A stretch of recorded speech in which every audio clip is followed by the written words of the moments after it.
প্রিয় শিক্ষার্থীবৃন্দ, আসসালামু আলাইকুম। আজকের ভিডিওতে আমি তোমাদের যোগের মাধ্যমে বিয়োগ শেখাবো। খুবই মজার, তাই না? মানে আমরা করব যোগ হয়ে যাবে বিয়োগ। জাস্ট এই ভিডিওটি স্কিপ না করে সম্পূর্ণ দেখলে তোমরা যোগের মাধ্যমে বিয়োগ করতে পারবে। খুবই মজার একটা ক্লাস, অর্থাৎ আমরা করব যোগ কিন্তু ফলাফল দেখাবে বিয়োগ। আমরা কোথাও বিয়োগ করব না, মানে বিয়োগ চিহ্ন বা বিয়োগের নিয়ম ব্যবহার করব না, আমরা যোগ করব কিন্তু ফলাফল হয়ে যাবে বিয়োগ। আচ্ছা, তাহলে আমরা সরাসরি তো বিয়োগ করতে পারতাম, কিন্তু কেন আমরা এই ভিন্ন পদ্ধতিতে অর্থাৎ করব যোগ হয়ে যাবে বিয়োগ এটি কেন করতেছি? বিষয়টা হচ্ছে, তোমরা ভিডিওটি স্কিপ না করে সম্পূর্ণ দেখো। আমি একটু বলি। আমরা একটা সময় জানতাম যে একটা কম্পিউটার ঘরের মতো। কম্পিউটারের আদিকাল পড়ছো নিশ্চয়ই, অ্যাবাকাস। একটা কম্পিউটার ঘরের মতো, অর্থাৎ একটা কম্পিউটারে এত পরিমাণে বিদ্যুৎ লাগতো যে একটা গ্রামে অত বিদ্যুৎ প্রয়োজন হতো না। তাহলে সেই কম্পিউটারটা এখন ছোট হতে হতে কোথায় চলে আসছে বলো তো? ল্যাপটপ। ল্যাপটপ মানে কি জানো? তোমরা বলতে পারো ল্যাপটপ তো একটা কম্পিউটার, ল্যাপটপ মানে আবার কি? না, ল্যাপটপের অর্থ আছে, মিনিং আছে, সেটি হচ্ছে ল্যাপ। এই ল্যাপ মানে হচ্ছে কোল। আমরা শীতকালে বলি না ল্যাপ মুড়ি দাও, ওই জন্য হচ্ছে ল্যাপের অর্থ হচ্ছে কি? কোল। টপ মানে হচ্ছে উপরে, টপ মানে কি? উপরে। অর্থাৎ ল্যাপটপের আবিধানিক অর্থে দাঁড়ালো কোলের উপরে। তাহলে কোলের উপরে যে কম্পিউটার থাকে তাকে বলা হয় ল্যাপটপ। তোমরা বলো না ডেস্কটপ কম্পিউটার। ডেস্ক মানে কি? টেবিল। টপ মানে কি? উপরে। টেবিলের উপরে যে কম্পিউটার থাকে তাকে বলা হয় ডেস্কটপ। ওকে, আচ্ছা, যা হোক। তো এখন যেটি বলতে চাচ্ছি সেটি হচ্ছে যে আমরা শিখবো হচ্ছে যোগের মাধ্যমে বিয়োগ। এই যোগের মাধ্যমে কেন আমরা বিয়োগ করব? সরাসরি বিয়োগ করতে পারতাম, কম্পিউটার যোগের মাধ্যমে বিয়োগের কাজ সম্পূর্ণ করে থাকে। কারণ তোমরা কম্পিউটার যে পিসি দেখো, ওই যে বললাম একটা সময় কম্পিউটার একটা ঘরের মতো ছিল, সেই কম্পিউটারটা ছোট হতে হতে ল্যাপটপে চলে আসছে। এর কারণ হচ্ছে এই পদ্ধতিগুলো। অর্থাৎ এরকম ছোট ছোট অসংখ্য পদ্ধতি বৈজ্ঞানিকরা আবিষ্কার করছে, যার কারণে কম্পিউটারটা একটা হাতের মুঠে চলে আসছে। যদি একটা কম্পিউটার একটা গ্রামের সমান বিদ্যুৎ প্রয়োজন হতো, তাহলে আমাদের তোমাদের সবার সমর্থন ছিল না ওই কম্পিউটার পরিচালনা করার, চালানোর। এজন্যই এই সব পদ্ধতি বৈজ্ঞানিকরা আবিষ্কার করছে, যার ফলে আমরা সুবিধা পাচ্ছি। তোমাদের আরেকটু সহজ করে বলি, পুরো ভিডিওটা দেখো, তাহলে যোগের মাধ্যমে বিয়োগ করতে পারবে। আমি একটু সহজ করে একটা উদাহরণ বলি। ধরো এক্সাম্পল, একটা যোগের সার্কিট, অ্যাডার নামে একটা সার্কিট আছে, তোমাদের আইসিটি বই ডিজিটাল ডিভাইসে আছে। ধরো ওই অ্যাডার নামের সার্কিটটা পিসির ভিতরে দেওয়া আছে, ধরো সেটার দাম 1000 টাকা। এখন বিয়োগ করার জন্য যদি একটা সার্কিট পিসির ভিতর থাকতো, তাহলে আরও 1000 টাকা বাড়তো দাম। কিন্তু বিয়োগের জন্য কোনো সার্কিট নাই। বিয়োগ তাহলে আমরা কিভাবে করি? ওই যে কিবোর্ডের নিচে যেখানে মাইনের চিহ্নটা দেওয়া, সেটার পর যখন আমরা ক্লিক করি, তখন কম্পিউটার এই যোগের মাধ্যমে বিয়োগের ফলাফল করে, কিন্তু সেটা আমরা খালি চোখে দেখি না, অর্থাৎ অভ্যন্তরীণ ব্যাপার, সেটা আমাদের চোখে দেখা পড়ে না। তাহলে কম্পিউটার কিভাবে সেই কাজটা করে সেটি আমি তোমাদের এখন বোর্ডে দেখাবো।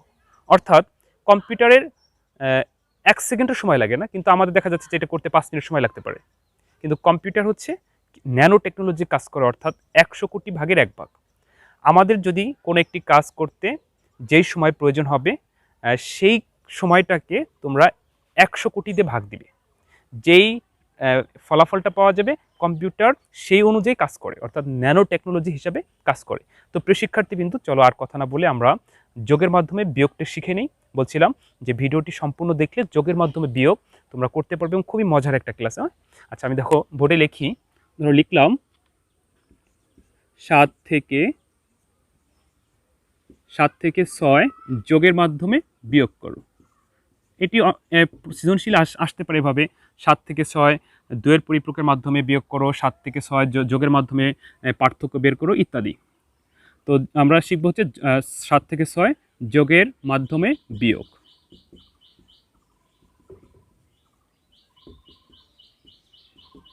তো দেখো প্রিয় শিক্ষার্থীবৃন্দু, 7 থেকে 6 যোগের মাধ্যমে বিয়োগ এখন শিখবো। অর্থাৎ 7 আর 6 আমরা যোগ করব, 7 আর 6 যোগ করব, কিন্তু ফলাফল হবে 1। মানে 7-6 সাধারণত যোগ করলে তো 13 হওয়ার কথা, কিন্তু আমরা যোগ করব, ফলাফল পাবো 1। মজার না? আচ্ছা দেখো, যখন এরকম থাকবে তখন আমাদের করণীয় হচ্ছে বড় সংখ্যাটা শুধু বাইনারি আর ছোট সংখ্যাটির 2-এর পরিপূরক। আবার বলছি, যখন যোগের মাধ্যমে পার্থক্য বের করতে বলবে, তখন তোমাদের করণীয় হচ্ছে বড় সংখ্যাটির শুধু বাইনারি, ছোট সংখ্যাটির 2-এর পরিপূরকের মান এবং বড় সংখ্যাটার বাইনারির মান যোগ দিলে বিয়োগ হয়ে যাবে। আমি আবারও বলছি, যোগের মাধ্যমে যখন পার্থক্য করতে বলবে, তখন বড় সংখ্যাটি শুধু বাইনারি মান বের করবে, আর ছোট যে সংখ্যাটি তার 2-এর পরিপূরকের মান বের করবে। এবার বড়টার বাইনারি মানের সাথে ছোটোটার 2-এর পরিপূরকের মান যোগ দিলেই পার্থক্য হয়ে যাবে। তো এখন আমরা দেখতে পাচ্ছি এখানে 7 থেকে 6 যোগের মাধ্যমে পার্থক্য করতে বলছে। তো এখানে 7 হচ্ছে বড়, 6 হচ্ছে ছোট। তো এই বড়টার শুধু বাইনারি করব আর ছোটটার 2-এর পরিপূরক করব। আমি সম্পূর্ণ করে দেখাচ্ছি, তবে আমার এই ক্লাসে অর্থাৎ আমার এই চ্যানেলটিতে একটা ভিডিও দেওয়া আছে শুধু 2-এর পরিপূরকের উপরে, তোমরা একটু দেখে নিতে পারো। তো যাই হোক, প্রিয় শিক্ষার্থীবৃন্দু, তোমরা একটু বোর্ডে লক্ষ্য করো, বলছিলাম যখন যোগের মাধ্যমে পার্থক্য বলবে তখন বড়টার শুধু বাইনারি। আমরা উত্তর লিখে শুরু করলাম ক্লাসটি। এটি সম্পূর্ণ দেখলে এটি তো পারবেই, প্লাস যে ধরনেরই আসুক না কেন, অর্থাৎ হয়তো বা সংখ্যা চেঞ্জ হবে কিন্তু তোমরা নিয়মটা বুঝতে পারবে। প্রথমে আমরা 7-এর বাইনারি করব, অর্থাৎ এই যোগের মাধ্যমে বিয়োগ 2-এর পরিপূরক বাইনারি ছাড়া করা যায় না। যে সংখ্যা পদ্ধতিতেই থাকুক না কেন অবশ্যই বাইনারিতে আসতে হবে। 2 7-এর ভিতর কতবার যায়? 3 বার। 3 দুগুণে 6 আছে 7, ভাগশেষ 1। কারণ আমরা জানি যে যখন কোনো সংখ্যার কোনো বেজ বা কোনো কিছু উল্লেখ না করে তখন সেটিকে দশমিকে ধরে নিতে হয়। আমরা ধরে নিলাম 7 এবং 6 দশমিকে আছে, দশমিক থেকে বাইনারিতে যাচ্ছি, দশমিক থেকে যে কোনো সংখ্যা যাওয়ার সূত্র ওই সংখ্যার বেজ দিয়ে ভাগ, বাইনারি বেজ হচ্ছে 2, তাই 2 দিয়ে ভাগ দিচ্ছি। যতক্ষণ ভাগফল 0 না হবে আমরা ততক্ষণ ভাগ করতে থাকবো। এরপর দেখতে পাচ্ছি 2 3-এর ভিতর কতবার যায়? একবার। 2 অক্কে 2 আছে 3, ভাগশেষ হচ্ছে 1। আবার 2 দিয়ে ভাগ দিব। 2 1-এর মধ্যে যায় না, কারণ হচ্ছে 2 হচ্ছে বড়, 1 হচ্ছে ছোট। এরকম পরিস্থিতি যখন আসবে তখন ভাগফল হবে 0 আর এখানে যা থাকবে তাই ভাগশেষ। ভাগফল 0 হলে আমাদের অঙ্ক হয়ে গেল, আর করা লাগবে না। এখন নিচ থেকে উপরে সাজিয়ে লিখলে আমরা অ্যান্সার পেয়ে গেলাম, অর্থাৎ 7-এর বাইনারি পেয়ে গেলাম। 7-এর বাইনারি হচ্ছে 1 1 1। এখন 6-এর বাইনারি করব, তারপর বলছিলাম যে বড়টার শুধু বাইনারি, ওইটাকে আর কিছু করব না। এখন ছোটটার হচ্ছে 2-এর পরিপূরক করব, অর্থাৎ প্রথমে অবশ্যই বাইনারি করে নিতে হবে। তো এখন 6-এর বাইনারি করব। তো প্রিয় শিক্ষার্থীবৃন্দ একটু বোর্ডে লক্ষ্য করো, আমরা 6-এর বাইনারি করব। এখানে তোমরা লিখে নিতে পারো যে 7-এর বাইনারি মান। আমি একটু লিখে দিচ্ছি, 7-এর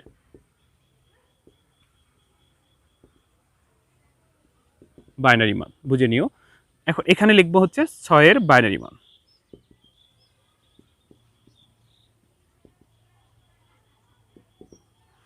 এবার এই 6-কে আমরা বাইনারি করব, অর্থাৎ 6-কে 2 দিয়ে ভাগ দিব। 2 6-এর মধ্যে কতবার যায়? 3 বার যায়। 3 দুগুণে আছে 6, ভাগশেষ হচ্ছে 0। 2 3-এর ভিতর কতবার যায়? একবার যায়। 2 1-কে 2 আছে 3, 3 থেকে 2 বিয়োগ করলে ভাগশেষ হচ্ছে 1। আবার ভাগ দিব। এবার 2 1-এর মধ্যে যায় না, অর্থাৎ 2 হচ্ছে বড়, 1 হচ্ছে ছোট। এরকম পরিস্থিতি হলে ভাগফল 0 হবে, এখানে যা থাকে তাই ভাগশেষ হবে। অর্থাৎ নিচ থেকে উপরে আমরা সাজিয়ে লিখলে অ্যান্সারটি পেয়ে গেলাম। তাহলে 6-এর অ্যান্সার হচ্ছে, অতএব 6 দশমিকে সমান সমান বাইনারিতে হচ্ছে 1 1 0 1 1 0 1 1 0। তো প্রিয় শিক্ষার্থীবৃন্দ, ধরো আমার খাতায় জায়গা শেষ, আমি অন্য পেজে আসলাম, এরকম ব্যাপারটা, মানে বোর্ডে তো আমি অর্ধেক করে বোঝাচ্ছি। বলছিলাম যোগের মাধ্যমে যখন বিয়োগ করতে বলবে বড়টার শুধু বাইনারি মান, আর কিছু করা যাবে না, আর ছোটটার হচ্ছে 2-এর পরিপূরক। এখন আমরা 6-এর এই মানটাকে 2-এর পরিপূরক করবো, অর্থাৎ লিখব 6-এর বাইনারি মান 2-এর পরিপূরক করা হলো। 6-এর বাইনারি মান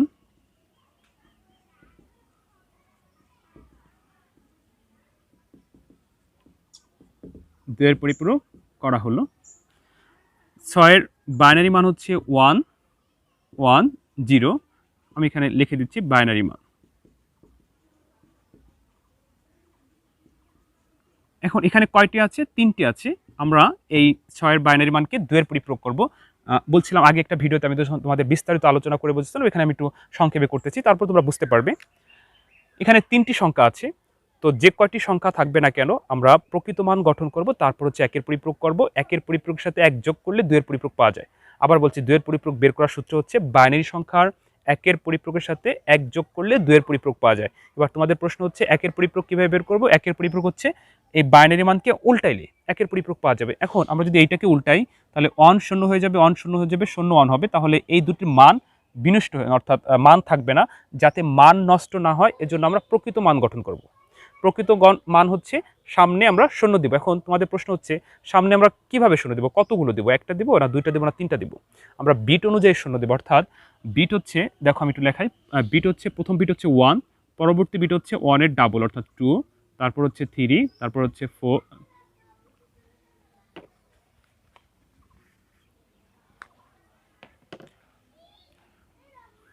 প্রথম বিট হচ্ছে 1, পরবর্তী বিট হচ্ছে অনের ডাবল অর্থাৎ 2, এরপরে এরকম অর্থাৎ ডাবল করে করে দ্বিগুণ করে করে 2-এর দ্বিগুণ হচ্ছে 4, 8, 16, 32, 64, 128, 256, 512 ইত্যাদি। অর্থাৎ তোমরা হয়তোবা শুনছো যে 1 জিবি মেমোরি পাওয়া যেত, এখন পাওয়া যায় না মার্কেটে, হয়তোবা অনেকের কাছে পুরাতন থাকতে পারে।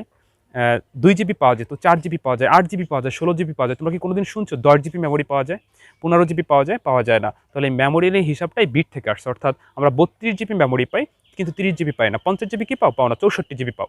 তোমরা অনেকে জানো না যে ফোনে 64 জিবি 128 জিবি থাকে, কিন্তু 100 জিবি কি মেমোরি থাকে? থাকে না।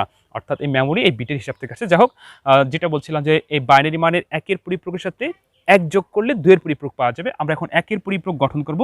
1-এর পরিপ্রক গঠন করার নিয়ম হচ্ছে বাইনারি সংখ্যাকে উল্টাবো, তাহলে 1-এর পরিপ্রক পাওয়া যাবে। উল্টানোর আগে আমরা প্রকৃত মান গঠন করে নিই। এখানে আছে 3টি, তাহলে আমরা প্রয়োজন অনুযায়ী শূন্য দেবো, অর্থাৎ 3 নামে কোনো বিট নাই, 3-এর সামনের বিট হচ্ছে 4। ধরো 3টি সংখ্যা আছে, এখন আমরা কি একটা মুছে পিছে আসবো? না, আমরা সামনের দিকে আসবো, অর্থাৎ সামনের বিট হচ্ছে এখানে কত? 4। তাহলে 4-এ আসার জন্য আমাদের একটি শূন্য প্রয়োজন, আর এখানে যা আছে তাই লিখলাম, অর্থাৎ যা আছে সেটাই লিখলাম, শুধু সামনে আমরা অতিরিক্ত একটা শূন্য দিলাম। একটি শূন্য কেন দিলাম? যার কারণে আমি তোমাদের এত কথা বলে বুঝিয়ে দিলাম। এখন এই মানটাকে কি বলা হয়? যা আছে তাই লিখলাম, এজন্য এটার নাম হচ্ছে প্রকৃত মান। এই প্রকৃত মানকে উল্টাইলে 1-এর পরিপ্রক পাওয়া যাবে। শূন্য থাকলে 1, 1 থাকলে 0, 1 থাকলে 0, 0 থাকলে 1, এটাকে বলা হয় 1-এর পরিপ্রক। এই 1-এর পরিপ্রকের সাথে 1 যোগ করলে আমরা 2-এর পরিপ্রক পেয়ে যাব। 1-এর পরিপ্রকের সাথে 1 যোগ করলে 2-এর পরিপ্রক পেয়ে যাব, অর্থাৎ এই 6-এর ঋণাত্মক মানটি আমরা পাবো। তো আমরা এই যোগটি বাইনারির নিয়মে করব। 1 আর 1 হচ্ছে 2, 2-এর 0। অনেকে হয়তো বা এই বাইনারির যোগে দুর্বল। আমার এই চ্যানেলটিতে একেবারেই সহজ লজিক্যালি নিয়মে লিগ্যাল অনুযায়ী খুব মজা করে বাইনারির যোগের ভিডিও দেওয়া আছে, তোমরা জাস্ট একবার দেখলেই পারবে। তো যাই হোক, যা বলছিলাম, 1 আর 1 আমরা 10 বলবো না, আমরা বলবো 1 আর 1 হচ্ছে 2, 2-এর হচ্ছে 0। প্রশ্ন হচ্ছে 2-এর কেন 0 হলো? 2 থেকে 2 অর্থাৎ বেস মনে মনে বিয়োগ করলে 0 বসলো 0, যখনই বেস বিয়োগ হবে তখনই হাতের 1, 0 আর 1 যোগ করলে 1, এবার হাতে নাই, যা আছে তাই বসে যাবে। যদি কারো এইটা নিয়ে সমস্যা থাকে বা কোনো প্রশ্ন থাকে, তোমরা ওই ভিডিওটি দেখে নিতে পারো, বাইনারি যোগ। তো যাই হোক, প্রিয় শিক্ষার্থীবৃন্দু, আমরা 2-এর পরিপ্রক পেয়ে গেলাম।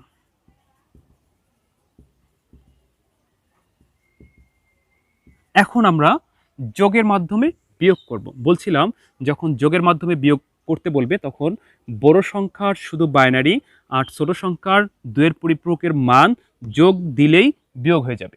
যোগ দিলেই কি বিয়োগ হয়ে যাবে। এখন লিখব অতএব যোগের মাধ্যমে পার্থক্য।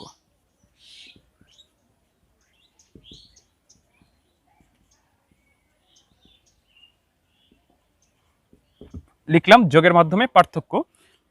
বড় সংখ্যাটি শুধু বাইনারি অর্থাৎ 7-এর মান হচ্ছে 1 1 1, আর ছোট সংখ্যাটির 2-এর পরিপ্রক। তো ছোট সংখ্যাটির 2-এর পরিপ্রক হচ্ছে 1 0 1 0।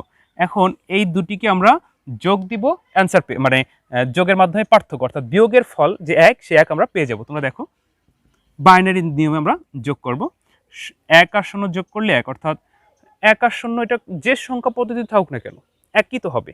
আর বেজ হচ্ছে 2, বেজের সমান বা বেজের ঊর্ধ্বে যখন যাবে তখন বেজ বিয়োগ হবে, এছাড়া যা হয় তাই বসে যাবে, হাতে থাকবে না। হাতে কখন থাকবে? যখন বেজ বিয়োগ হবে। তো 0 আর 1 যোগ করলে 1, হাতে নাই। এরপর দেখতে পাচ্ছি 1 আর 1 হচ্ছে 2। তো 1 আর 1 2-এর কত বসবে? অর্থাৎ বেজ হচ্ছে 2, 2 থেকে 2 বিয়োগ করলে 0, আবার হাতের 1। 1 আর 1 হচ্ছে 2, 2-এর 0, আবার হাতের 1, 1 আর 1 2-এর 0, আবার হাতের 1, কিছু নাই, হাতের 1 বসে গেল। এখন তোমরা প্রিয় শিক্ষার্থীবৃন্দু একটু দেখতে পাচ্ছ যে 1 0 0 0 1, অর্থাৎ এখানে 5টি সংখ্যা আছে। কয়টি সংখ্যা আছে? 5টি সংখ্যা আছে। এখন এই আমরা কয় বিট পর্যন্ত গেছিলাম? প্রকৃত মানে 4 বিট পর্যন্ত। এখানে পেয়ে গেছি কত? 5টি। তো অতিরিক্ত যেটা পেয়েছি সেটা হচ্ছে ক্যারি বিট। তো ক্যারি বিট গ্রহণযোগ্য নয়, অর্থাৎ কম্পিউটার এই ক্যারি বিট গ্রহণযোগ্য করে না। নিচে লেখে যে ক্যারি বিট গ্রহণযোগ্য না, আমি লিখতেছি যে ক্যারি বিট গ্রহণযোগ্য নয়। এখন ক্যারি বিট দেখতে একটু সমস্যা হচ্ছে, হয়তো বা বুঝে নিও। ক্যারি বিট গ্রহণযোগ্য নয়। এখন এই ক্যারি বিট বাদ দিলে কি দাঁড়ালো? আমি এখানে একটু লিখি পাশে। ক্যারি বিট বাদ দিলে 0 0 0 1, অর্থাৎ সামনে একটি 0 ছিল, কিন্তু আমরা 4 বিট পর্যন্ত নিয়েছি প্রকৃত মান, এজন্য আমাদের ক্যারি বিট কি গ্রহণযোগ্য হবে না। তো এখন এই মানটা সামনের শূন্যর কি কোনো দাম আছে? তো অ্যান্সারটি পেয়ে গেছে, অর্থাৎ 0001, সামনের শূন্যর কোনো মূল্য নেই। তাহলে আমরা কত পেয়ে গেলাম? 1 পেয়ে গেলাম বাইনারিতে। এই জন্য বললাম যে 7 থেকে 6 আমরা করছি যোগ, দেখো এখানে যোগ করছি, এখানে যোগ করছি, কিন্তু ফলাফল পেয়ে গেছি কত? 1, অর্থাৎ করলাম যোগ কিন্তু ফলাফল পেয়ে গেলাম 1, 7 থেকে 6। তো যাই হোক প্রিয় শিক্ষার্থী, কিন্তু এইভাবে কম্পিউটার যোগের মাধ্যমে বিয়োগের কাজ সম্পন্ন করে থাকে। কম্পিউটার যে কিবোর্ডের মাইনাসটা, সেই মাইনাস কিবোর্ডের বাটনের নিচে এই প্রোগ্রামটা সেট আপ দেওয়া, অর্থাৎ কিবোর্ডের বাটনে যখন তুমি ক্লিক করো, চাপ দাও, তখন কম্পিউটার এইভাবে করে দেখায়। কিন্তু আমাদের একটু সময় লাগছে, কম্পিউটার এত সময় লাগে না, কম্পিউটার ন্যানো টেকনোলজি হিসেবে কাজ করে। আমি তোমাদের আরেকটু রিভিউ করতেছি। যখন যোগের মাধ্যমে বিয়োগ করতে বলবে, যে দুটি সংখ্যাকে যোগের মাধ্যমে পার্থক্য বা বিয়োগ করতে বলবে, তখন সেই দুটি সংখ্যার মধ্যে বড় সংখ্যাটি শুধু বাইনারি করতে হবে, শুধু বাইনারি। ছোট সংখ্যাটির বাইনারি মানের 1-এর পরিপূরক থেকে 2-এর পরিপূরক আনতে হবে, অর্থাৎ 2-এর পরিপূরক বের করার সূত্র হচ্ছে 1-এর পরিপূরকের সাথে 1 যোগ করলে 2-এর পরিপূরক পাওয়া যায়। এরপর বড় সংখ্যাটির বাইনারি মানের সাথে ছোট সংখ্যাটির 2-এর পরিপূরক যোগ দিব এবং ক্যারি বিট বাদ দিলে ফলাফল পাওয়া যাবে। এখানে ক্যারি বিট বলতে কোনটা বোঝাবে? আমরা যখন প্রকৃত মান গঠন করব, তার থেকে অতিরিক্ত যেই সংখ্যাটি পাবো সেটি হচ্ছে ক্যারি বিট, সেটি গ্রহণযোগ্য না। ঠিক কম্পিউটার এই নিয়মে যোগের মাধ্যমে বিয়োগের কাজ সম্পন্ন করে থাকে। তো প্রিয় শিক্ষার্থী, কিন্তু আশা করি তোমরা ভিডিওটি দেখে 2-এর পরিপূরকের কাজ শিখতে পারছো। তোমরা এইভাবে ভিন্ন ভিন্ন সংখ্যা বসে বাসায় নিজেরা ট্রাই করবে। এরপরে যদি কারো কোনো সমস্যা হয় তোমরা কমেন্টে জানাবে, আমি চেষ্টা করব অন্য ভিডিও বানিয়ে তোমাদেরকে বোঝানোর জন্য বা টেক্সট করে বোঝানোর জন্য। তো আশা করি তোমাদের সমস্যা হবে না। আর যদি সমস্যা হয়ে থাকে আমাকে কমেন্টে জানাও। তো প্রিয় শিক্ষার্থী, কিন্তু ভালো থেকো। অন্য কোনো দিন অন্য কোনো ভিডিওতে আবার দেখা হবে। আসসালামু আলাইকুম।